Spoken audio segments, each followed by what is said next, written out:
নমস্কার মিত্র, সকলে কেমন আছেন? আশা করি ভালোই রয়েছেন। আজকের আমার এই দ্বিতীয় ভিডিওটি আনার কারণ হলো অনেক নিউজ চ্যানেলকে দেখছি যারা মিথ্যে রটাচ্ছে যে নরেন্দ্র মোদী জাপানে গিয়ে বৌদ্ধ ধর্মের প্রচার করছে। তো আমি তাদের জন্যই আজকের এই ভিডিও ক্লিপটি তৈরি করেছি। আপনারা দেখুন যে নরেন্দ্র মোদী জাপানে গিয়ে কি বলেছে। শুধু কি গৌতম বুদ্ধেরই কথা বলেছে? নরেন্দ্র মোদীজি সরস্বতী ঠাকুর, গণেশ ঠাকুর, মহাকাল, স্বামী বিবেকানন্দ, রবীন্দ্রনাথ ঠাকুর সবার কথাই বলেছেন। আপনারা বিশ্বাস না হলে ভিডিওটি পুরোটাই দেখুন।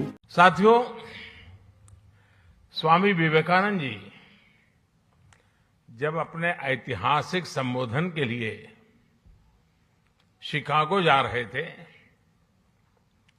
तो उससे पहले वो जापान आए थे और जापान ने उनके मन मंदिर में, उनके मन मस्तिष्क पर एक गहरा प्रभाव छोड़ा था। जापान के लोगों की देशभक्ति, जापान के लोगों का आत्मविश्वास, यहां का अनुशासन, स्वच्छता के लिए जापान के लोगों की जागरूकता, विवेकानंद जी इसकी खुल करके प्रशंसा की थी।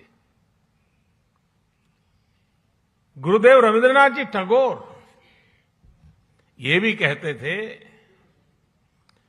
जापान एक ऐसा देश है जो एक ही साथ प्राचीन भी है और आधुनिक भी है।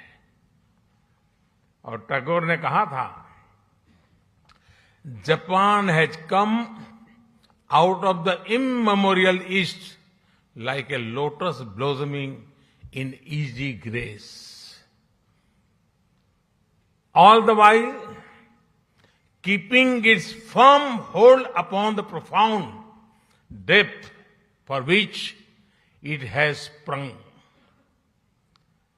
यानी कहना वो चाहते थे कि जापान कमल के फूल की तरह जितनी मजबूती से अपनी जड़ों से जुड़ा है, उतनी ही भव्यता से वो हर तरफ सुंदरता को भी बढ़ाता है।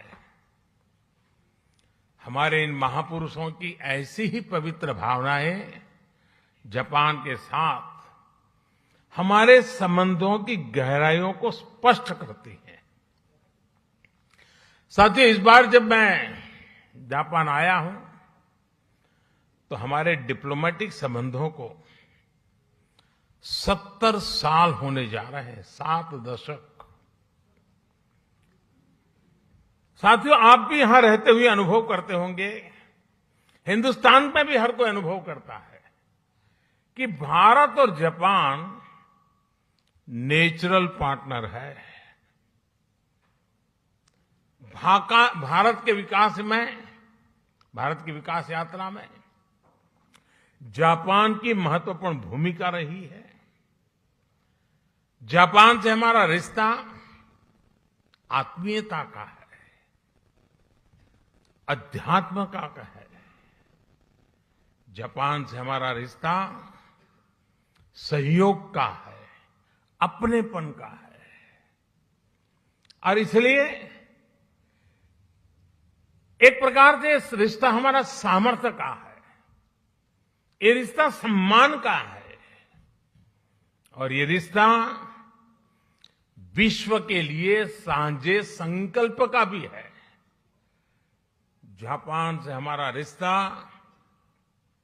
बुद्ध का है, बोध का है, ज्ञान का है। हमारे महाकाल है तो जापान में दाइकोकुतेन है। हमारे ब्रह्मा है तो जापान में बोनतेन है। हमारी मां सरस्वती है तो जापान में बेंजाइतेन है। हमारी महादेवी लक्ष्मी है तो जापान में किचिजोतेन है। तो हमारे गणेश हैं तो जापान में कानगीतेन है। जापान में अगर जैन की परंपरा है तो हम ध्यान को, मेडिटेशन को आत्मा से साक्षात्कार का माध्यम मानते हैं। 21वीं सदी में भी भारत और जापान के इन सांस्कृतिक संबंधों को हम पूरी प्रतिबद्धता के साथ आगे बढ़ा रहे हैं। और मैं तो काशी का सांसद हूं और बड़े गर्व से कहना चाहूंगा कि जापान के पूर्व प्रधानमंत्री श्री आबे जब काशी आए थे तब उन्होंने एक बहुत बढ़िया सौगात काशी को दी। काशी में जापान के सहयोग से बना रुद्राक्ष और जो मेरी कभी कर्मभूमि रही वो अहमदाबाद में जैन गार्डन और काइजन एकेडमी, ये ऐसी बातें हैं जो हमें कितनी निकट लाती है। यहां आप सभी जापान में रहते हुए इस ऐतिहासिक बंधन को और मजबूत बना रहे हैं। जय श्री राम, हरे कृष्ण, वंदे मातरम, भारत माता की जय।